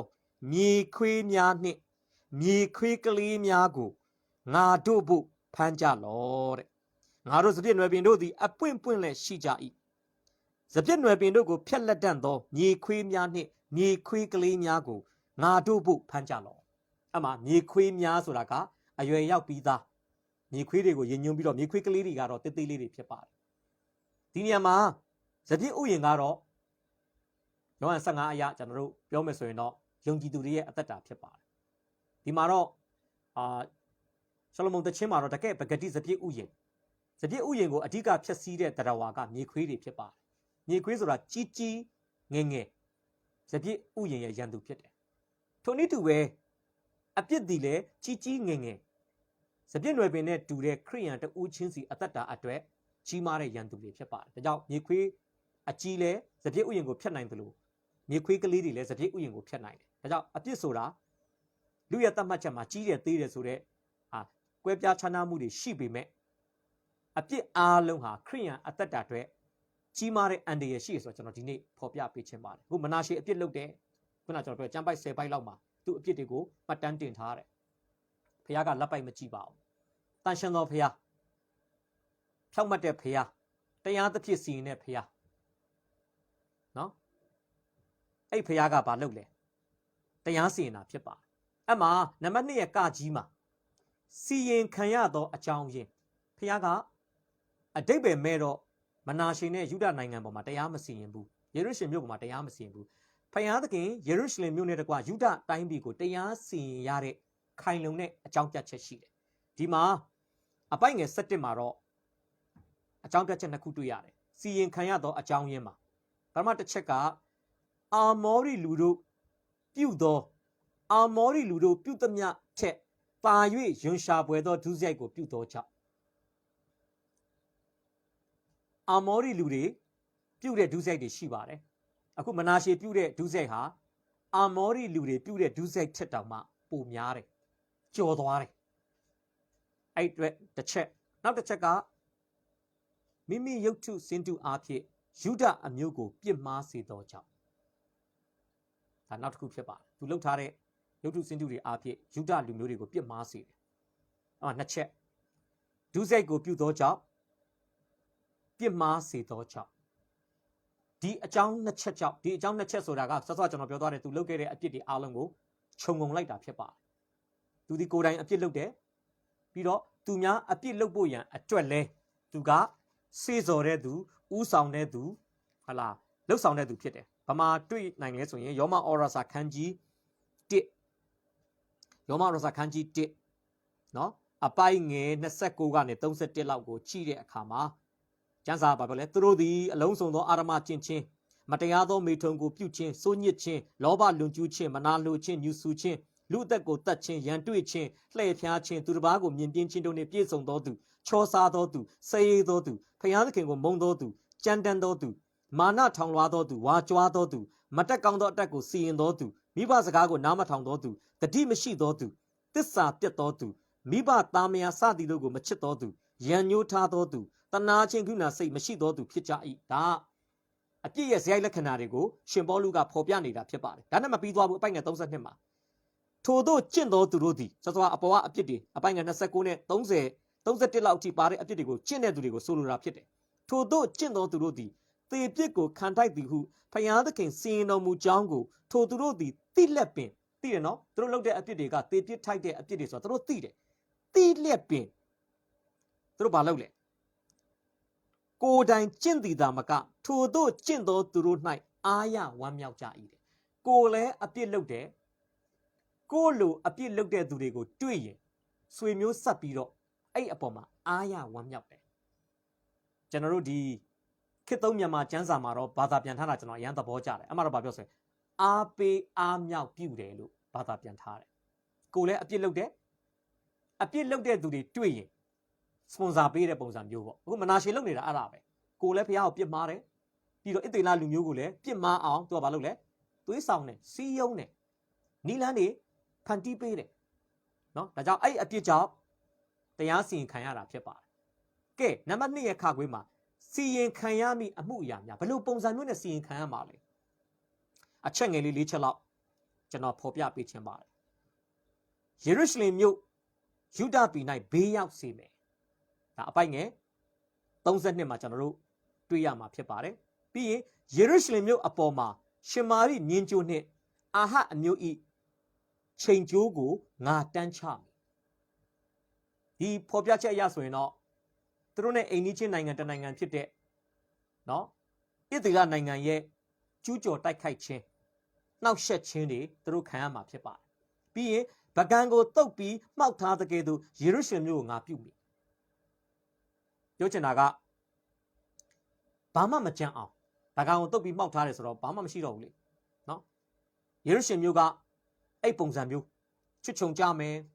သူတို့ပိုင်ဆိုင်ထားတဲ့အရာတွေသူတို့မှာရှိတဲ့အရာတွေကိုသူများကလာတိုက်ခိုက်လူရက်ပြီးတော့မှပြောင်တလင်းခံအောင်သူများကလှုပ်ဆောင်ပြီးသူတို့ကိုဗကံလုံးကိုတန့်ရှင်းလုပ်ပြီးမှောက်ထားတဲ့ပုံစံမျိုးနဲ့လုပ်မယ်ဆိုပြီးတော့မှဒီမှာဖော်ပြတယ်ပြီးတော့ဗာဆက်ပြောလေကြံကျွင်းသောငါအမွေလူတို့ကိုစွန့်၍ရန်သူလက်သို့အပ်သဖြင့်ရန်သူအပေါင်းတို့၏လူယူနှိပ်စက်ရာဖြစ်ပြီမင်းတို့ကိုရန်သူကစစ်မဲ့လာပြုတ်ပြီးတဲ့တိုင်းမအေးစစ်စစ်မထားခဲ့ဘူးဘာလို့မလဲတိုင်းတစ်ပါးကိုဘာလို့လဲဖမ်းသွားမယ်ဘယ်လောက်ဝမ်းနေဖို့ကောင်းလဲနော်ဘယ်လောက်ဝမ်းနေဖို့ကောင်းလဲယေရုရှလင်မြို့ပဲဖြစ်ဖြစ်ယူဒပြည်ပဲဖြစ်ဖြစ်နော်အိန္ဒိချင်းနိုင်ငံတွေရဲ့တိုက်ခတ်လူပြချင်းကိုခံရမယ်ကိုယ်အိမ်မှာကိုနေတဲ့အခါမှာရန်သူကကျူးကျော်ပြီးလာတိုက်အောင်တာမကသူတို့နိုင်ငံသူတို့တိုင်းပြည်ကိုကိုယ့်ကိုလည်းစစ်တုံးမှန်းအနေနဲ့ဖမ်းဆီးခေါ်ဆောင်သွားမှာဖြစ်ပါတယ်ဒါကစီရင်ခံရမဲ့ဘေးကိုမနာရှေကိုဖျားသခင်ကဒီကျမ်းစာမှာကျွန်တော်ကြည့်မယ်ဆိုရင်နော်ကျွန်တော်ဖတ်ပြချင်ပါတယ်400အခန်းကြီး21အဲ့မှာဗာတွေ့ရလဲဆိုလို့ရှိရင်အပိုက်ငယ်17လောက်မှာထို့ကြောင့်တဲ့သာရဘုရားသည်မိမိကျွန် prophet တို့ဖြင့်မိန့်တော်မူသည်ကဒါဘုရားသခင်ကသူ့ကျွန်တွေသူ့ prophet တွေအဖြစ်မနာရှေကိုဒီအဖြစ်ဖြစ်တွေမဖြစ်ခင်ကမင်းဖြစ်တော့မယ်နော်ဖြစ်တော့မယ်နော်မင်းကငါစီရင်တော့မယ်နော်မင်းဒီဘေးဒီပြဿနာဒီလိုမျိုးစစ်ဘေးတွေဒီလိုမျိုးဟလာဖန်ဆီးခံရတဲ့ဘေးတွေမင်းကြုံမယ်ဆိုပြီးတော့မှနှုတ်ကပတ်တော်အားဖြင့်ပြဿနာတွေမရောက်လာခင်ကတည်းကတရားစီရင်ခြင်းနဲ့နှစ်ဖူးတွေဒူးတွေမတွေ့ခင်ကတည်းကတွေ့ကြုံလာရမယ်တရားစီရင်ခြင်းပုံစံတရားစီရင်ခြင်းနဲ့ပတ်သက်တဲ့လက္ခဏာရပ်တွေကို ဖယားသခင်က prophet တွေအားဖြင့်သူ့ရဲ့အစီခံတမန်တွေအားဖြင့်မနာရှေကိုကြိုတင်ပြီးပြောနေတာဖြစ်ပါတယ်အဲ့ဒီအချိန်မှာကြိုတင်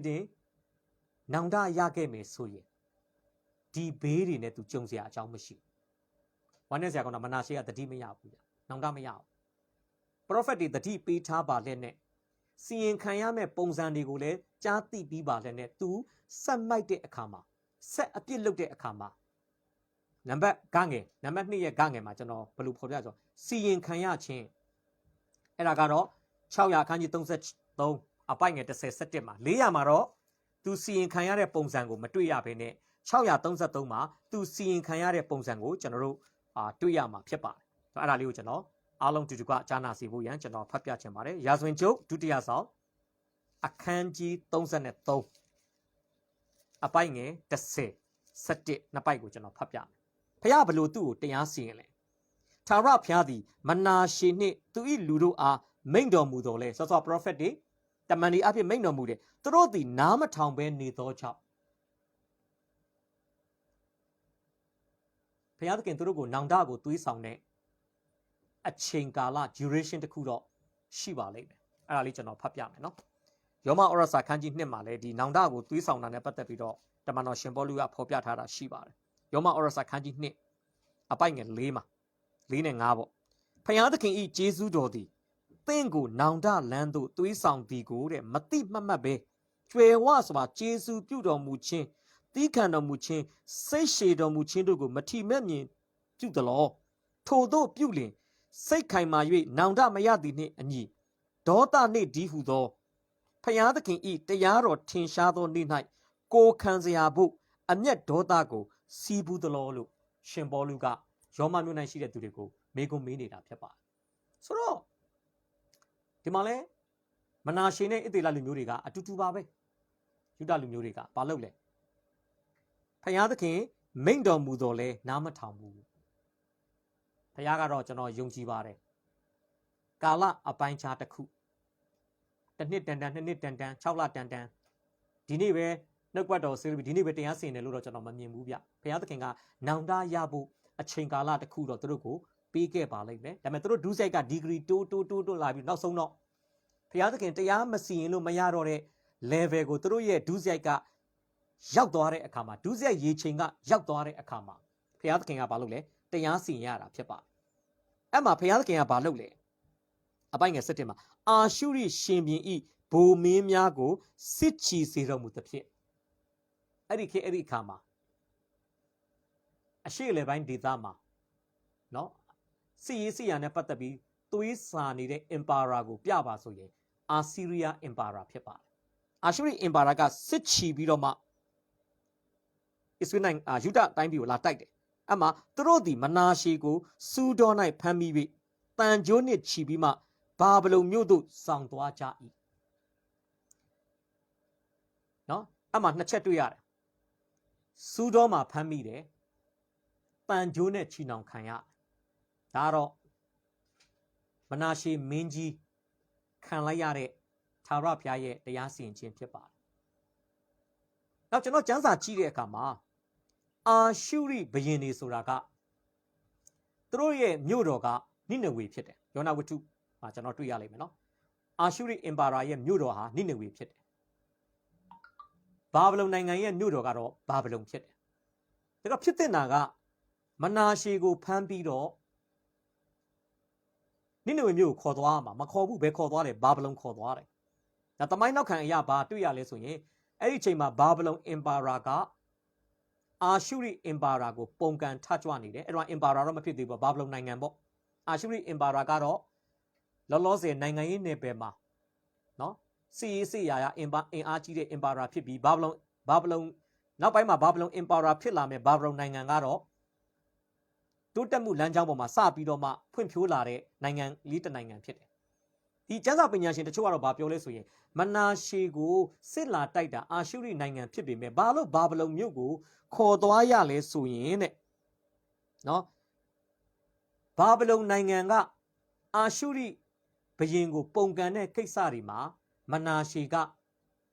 အကူအညီပေးတဲ့အတွက်ကြောင့်တစ်ချက်ကုန်နှစ်ချက်ပြနော် ဘာဗလုန်နိုင်ငံရဲ့ပုံကံမှုကမအောင်မြင်တဲ့အခါမှာဘာဗလုန်ရဲ့ပုံကံမှုကိုနောက်ကနေအားပေးတဲ့မနာရှေကိုလည်းစစ်ရေးအရာကျူးကျော်ဖမ်းဆီးပြီးတော့မှဘာဗလုန်မြို့ကိုခေါ်သွားတယ်ဆိုပြီးတော့မှကျမ်းစာပညာရှင်တချို့ကတော့သူတို့ရဲ့အနက်ဖွင့်ကျမ်းတွေမှာဖော်ပြတာဖြစ်ပါတယ်ကျွန်တော်ပြောချင်တာသူဘလို့စီရင်ခံလိုက်ရတယ်စူတော်မှာအဖမ်းခံရတယ်တန်ကြိုးနဲ့ချီနှောင်ခံရပြီးရာဇဝတ်ကောင်တကောင်ကဲ့သို့ဘယင်နဲ့ပတ်သက်တဲ့တိုင်းပြည်မှာတော့နံပါတ်1နော်အားလုံးကဖိတ်တုံအောင်ကြောက်ရတဲ့အားလုံးကဟာလာမော်ဖူးရတဲ့ပုံကိုတယောက်ဖြစ်ပေမဲ့သူ့ကိုကြက်ကလေးငှက်ကလေးဖမ်းတယ်လို့ပြစ်စလက်ခတ်တိုင်းတစ်ပါးကိုခေါ်ဆောင်သွားတာဖြစ်ပါတယ်ဒါကအပြစ်ကြောင့်စီရင်ခံရတဲ့အမှုရာဖြစ်ပါတယ်ကဲနံပါတ်3ကိုကျွန်တော်ဆက်ကြည့်ရအောင်နံပါတ်3ကိုတော့ကျွန်တော်ဘယ်လိုခေါင်းစဉ်ပေးထားလဲဆိုရင်တာ၍ကျွယ်ဝသောဂျေဇုတော်တာ၍ကျွယ်ဝသောဂျေဇုတော်600အခန်းကြီး33အပိုက်ငယ်7ကနေ7အတွင်းကိုကျွန်တော်တို့ကြည့်အောင်အဲ့ဒီမှာတော့ကျွန်တော်အချက်ငယ်လေး2ချက်နဲ့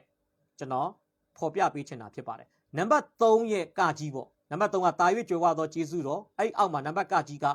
မနာရှေဤနောင်တလို့ကျွန်တော်ခေါင်းစဉ်တက်ထားပါတယ်အဲ့ဒါကအပိုက်ငယ်7နဲ့73မှာပါပါတယ်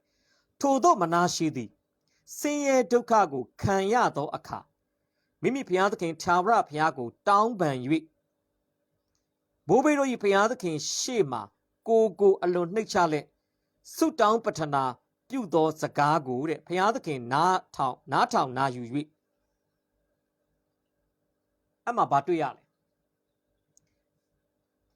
စူတော်ထဲမှာဖမ်းမိတယ်တန်ကြိုးတွေနဲ့ချီနှောင်ပြီးတော့မှဘာဗလုန်မြို့ကိုခေါ်ဆောင်ခံသွားရတဲ့အခါမှာသူအချီးကျယ်နောင်တရပါတယ်သူဟာလာကျွန်တော်မြန်မာတွေလက်ထိတ်တွေခြေထိတ်တွေနဲ့နော်အစားတော့လည်းကောင်းကောင်းမစားရဘူးနောက်သူဟာကျွန်တော်မြန်မာတွေပစ္စလက်ခတ်နေရမယ်ဗျာနော်ရှင်မင်းတယောက်ရဲ့အဆောင်ရောင်နဲ့အကုန်လုံးဖြုတ်ချခံရပြီးတော့ရာဆွတ်ကောင်တကောင်လို့ဘာဗလုန်မြို့မှာသူအနိုင်ကျင့်ခံရတဲ့အခါမှာကျွန်တော်မြန်မာတွေအဲ့ချိန်မှာဖယားကိုတတိရလာတယ်ခလုတ်ထိတဲ့အခါမှာဖယားတဖို့ဖြစ်လာတယ်ကျွန်တော်ပြောချင်တာပါလေပြဿနာမရှိခင်ကတည်းကနှုတ်ကပတ်တော်အတန်ကိုကြားပြီးနောင်တရတာအကောင်းဆုံးပါအဲ့လိုနောင်တမရရင်တော့ပြဿနာနဲ့ကျွန်တော်ကြုံနိုင်တယ်ပြဿနာနဲ့ကြုံရင်လည်းနောင်တရဖို့အခွင့်အလမ်းရှိသေးတယ်မိတ်ဆွေကဘယ်အဆင့်လဲနော်မိတ်ဆွေအမားတွေလုပ်ပြီးတော့မှဖခင်ကနှုတ်ကပတ်တော်နဲ့တတိပေးပြီးနောင်တလမ်းကိုခေါ်နေတဲ့အဆင့်လားဒါမှမဟုတ်လို့ရှိရင်နောင်တမရတဲ့အတွက်ကြောင့်ဖခင်သခင်ရဲ့အပြစ်ပေးခြင်းကိုခံရပြီးဒုက္ခပင်လည်းဝေနေပြီလားအဲ့ချိန်မှာလဲဖခင်သခင်စီပြန်လှည့်လာရင်မိနိုင်သေးတယ်လို့ကျွန်တော်ဒီနေ့ဖော်ပြပေးခြင်းပါတယ်အမှ तू ဘာလုပ်လဲဖခင်သခင်ရှေ့မှာသူ့ကိုယ်သူနှိတ်ချတယ်နော်အဲ့ဒါတစ်ချက်ပြီးရင်ဘာလုပ်လဲဖခင်သခင်ကိုတောင်းပန်တယ်လို့ကျမ်းစာကပြောတယ်နော်ဆင်းရဲဒုက္ခခံရတော့ကမိဘုရားသခင်ထာဝရဘုရားကိုတောင်းပန်၍နော်ဘုရားကိုတောင်းပန်တယ်ပထမတစ်ချက်ကတောင်းပန်တယ်ပြီးရင်ကိုနှိတ်ချတယ်ပြီးလို့ရှိရင်ဘုရားကိုဆုတောင်းပတနာပြုတယ်သူဆုတောင်းပါလိမ့်မယ်ကျမ်းစာမှာတော့မှတ်တမ်းမတင်ပဲကျွန်တော်ကိုအာရှုရိလူမျိုးတွေဖမ်းထားတဲ့ဘဝကနေကျွန်တော်ကိုလွတ်မြောက်ခွင့်ပေးပါကိုတော်လွတ်မြောက်ခွင့်ပေးလို့ကျွန်တော်ယေရုရှလင်မြို့ကိုပြန်ရောက်ပြီးရှင်ဘုရင်ပြန်လှုပ်ခွင့်ရရင်ကျွန်တော်အတိတ်ကာလကအသက်ရှင်ခဲ့တဲ့ဆိုးရွားတဲ့အသက်တာဖောက်ပြန်ဖြစ်တဲ့အသက်တာမျိုးနဲ့ကျွန်တော်ဘယ်တော့မှအသက်မရှင်တော့ပါဘူးကျွန်တော်အသက်တာကိုအသက်ပြင်ဆင်ပြီးတော့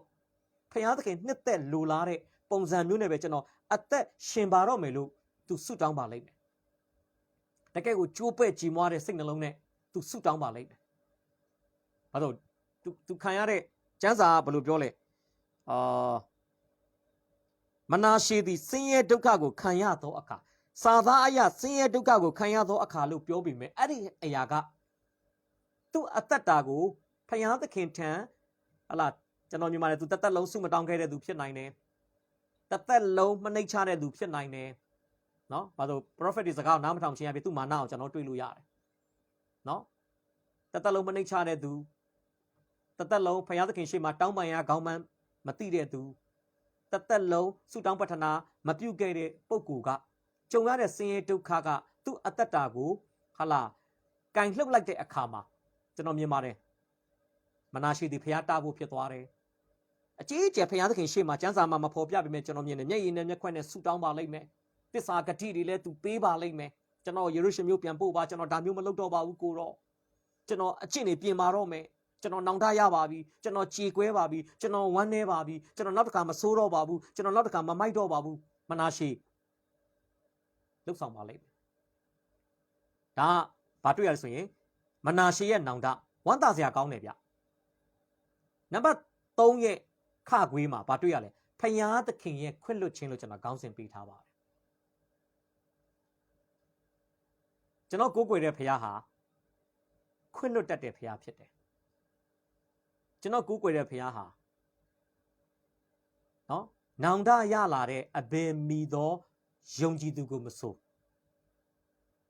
မိမိရှိရာအရက်မှာတည်မြဲတည်စေဖို့ရန်အတွက်လှုပ်ဆောင်ပေးနိုင်တဲ့ပုဂ္ဂိုလ်တော်များဖြစ်တယ်တခုတော့ရှိတယ်ကျိုးပဲ့ကြည်မွားတဲ့စိတ်နှလုံးနဲ့ပြန်လာတဲ့သူတိုင်းကိုဖယားသခင်ကလက်သင့်ခံဖို့နော်ကျိုးပဲ့ကြည်မွားတဲ့နှလုံးသားပိုင်ရှင်တွေကိုဖယားသခင်ကညင်းပယ်လေးညင်းပယ်ထားမရှိဘူးဆိုတာကျွန်တော်ဒီနေ့ဖော်ပြပေးခြင်းပါတယ်မနာရှေရဲ့ကြေကွဲမှုကျိုးပဲ့မှုဟာတကယ်ကိုပဲဟလားဖယားသခင်ကသူ့ကိုခွင့်လွှတ်ခြင်းနဲ့လက်သင့်ခံဖို့ရန်အတွက်ဖြစ်သွားတယ်ဆိုတာကျွန်တော်ဒီနေ့ဖော်ပြပေးချင်တာဖြစ်ပါတယ်ဒီဒါဝိဒ်ရဲ့50ခုမြောက်သောစာလံနော်ဘာသရှေဘကိုပြစ်မှားပြီးတော့ prophet နာသန်ရဲ့ဟလာလာရောက်ဆုံးမခြင်းကိုခံပြီးနောက်ပိုင်းမှာသူဆက်ဆိုတဲ့စာလံတခြင်းထဲမှာဒါဝိဒ်ဘာပြောထားလဲ50ခုမြောက်သောစာလံပိုင်းငယ်7မှာဖယားသခင်နှစ်သက်တော်မူသောရစ်မှုကကျိုးပဲ့ကြေမွသောစိတ်ပေသည်ဒါနဲ့မပြီးသွားဘူးနော်အိုဖယားသခင်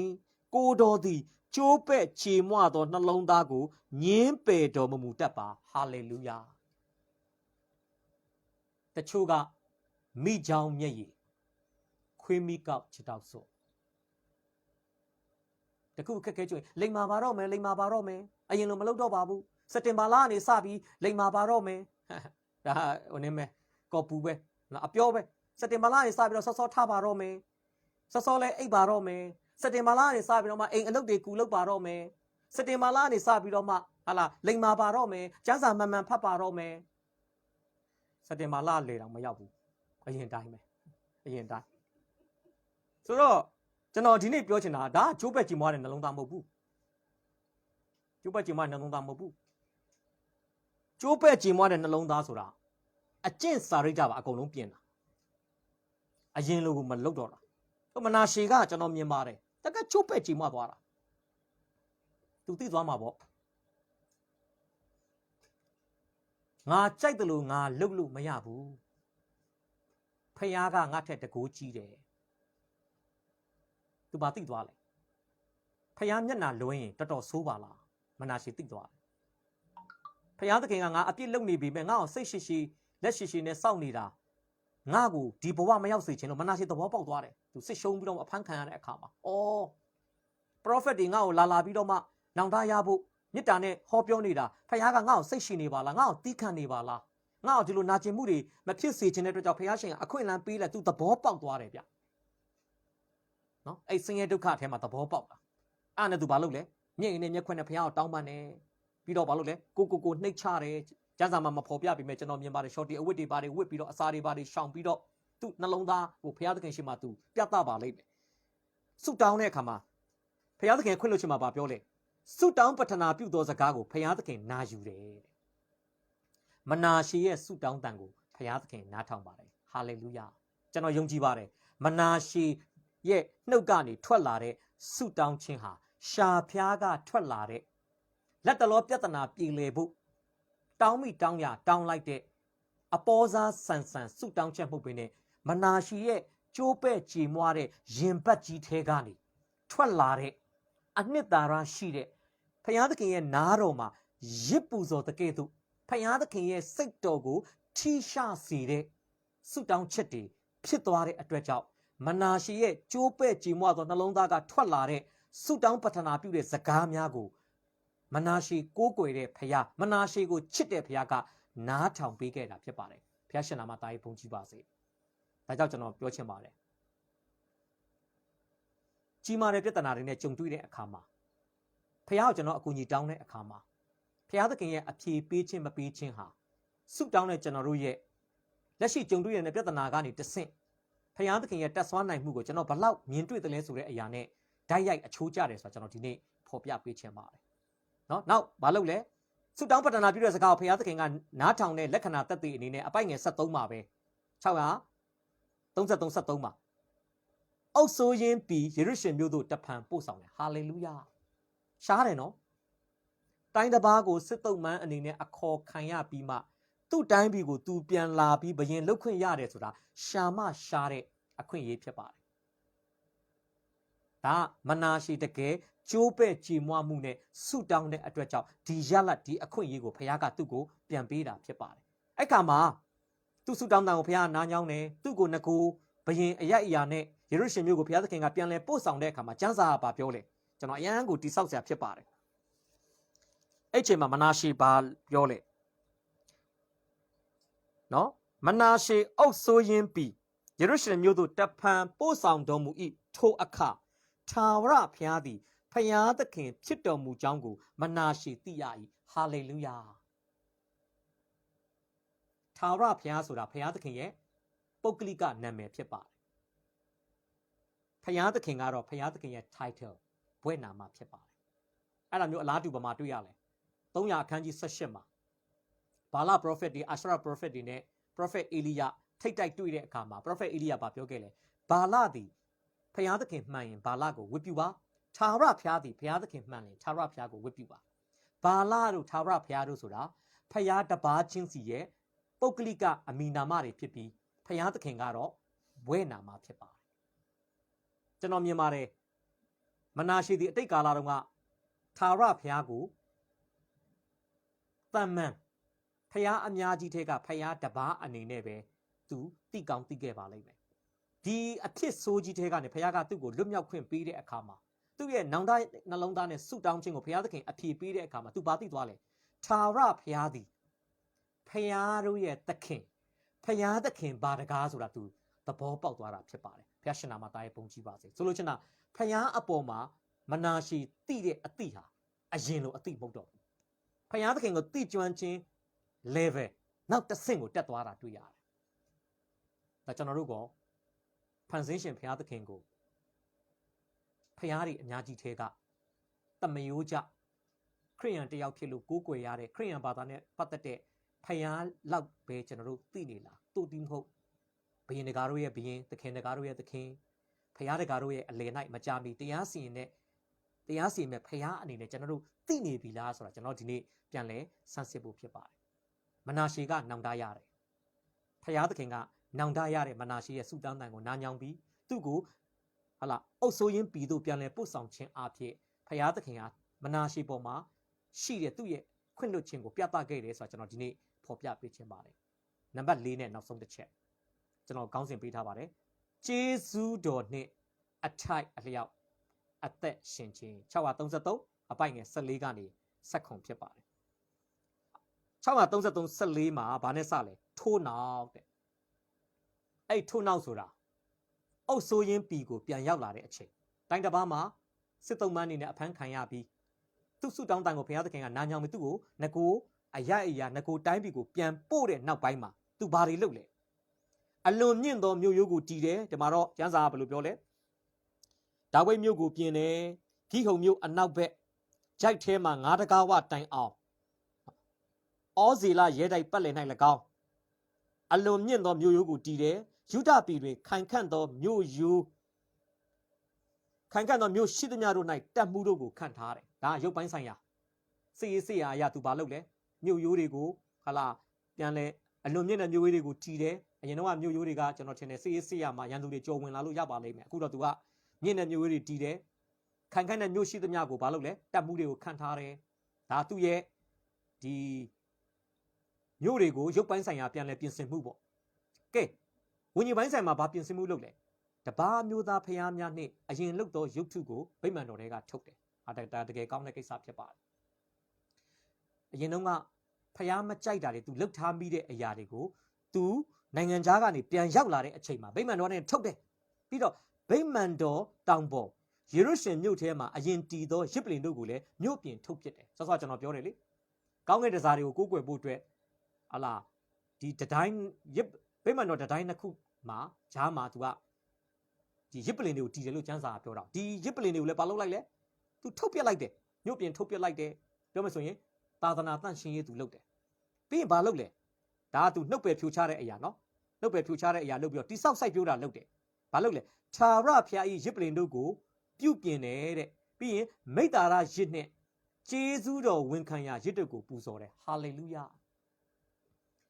ာဖျားသခင်ရဲ့ရစ်ပလင်ကို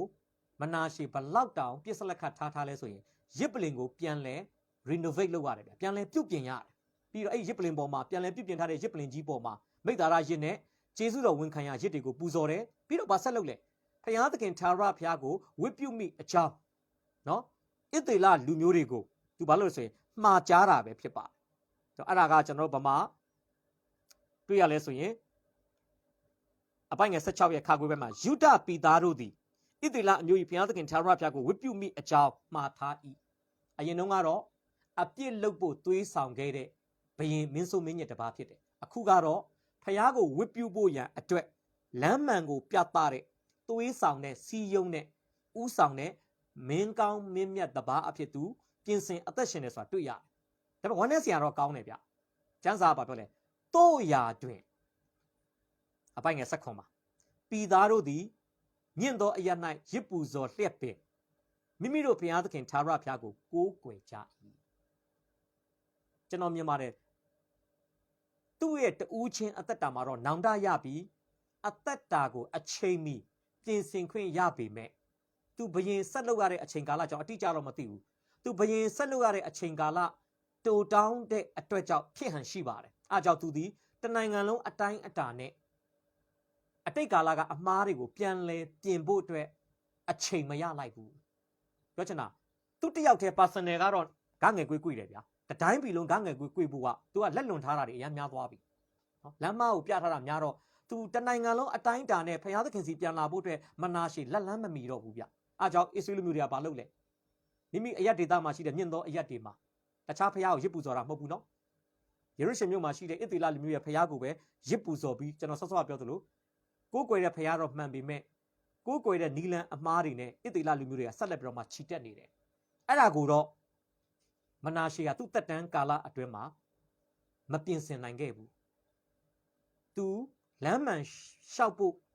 ရလိုက်တဲ့အချိန်ကာလကအမတန်မှတူတောင်းခဲ့ဟန်ရှိပါတယ်အကယ်၍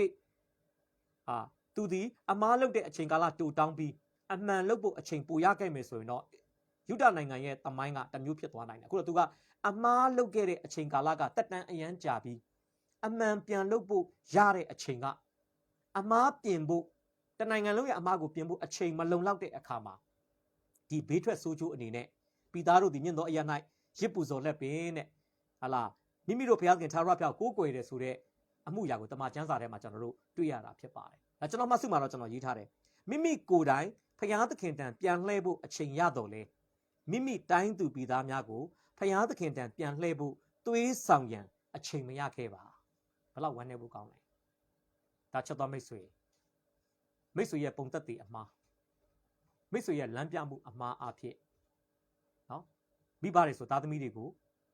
ုထာဝရဘုရားကိုပြစ်မှားเสียအကြောင်းမဖြစ်ပါစေနဲ့အလားတူပဲအသင်းတော်ခေါင်းဆောင်တွေဖြစ်မယ်ဝိညာဉ်ရေးခေါင်းဆောင်တွေဖြစ်မယ်ဆိုတဲ့ကိုယ်နောက်လိုက်ယုံကြည်သူတွေကိုကိုယ့်ရဲ့မှားယွင်းတဲ့ပုံသက်တည်မှားယွင်းတဲ့လမ်းပြမှုမှားယွင်းတဲ့တိုးဆောင်မှုနဲ့ဘုရားသခင်ကိုပြစ်မှားเสียအကြောင်းမဖြစ်ပါစေနဲ့မိတ်ဆွေဟာဘုရားသခင်ရဲ့ထိတွေ့မှုနဲ့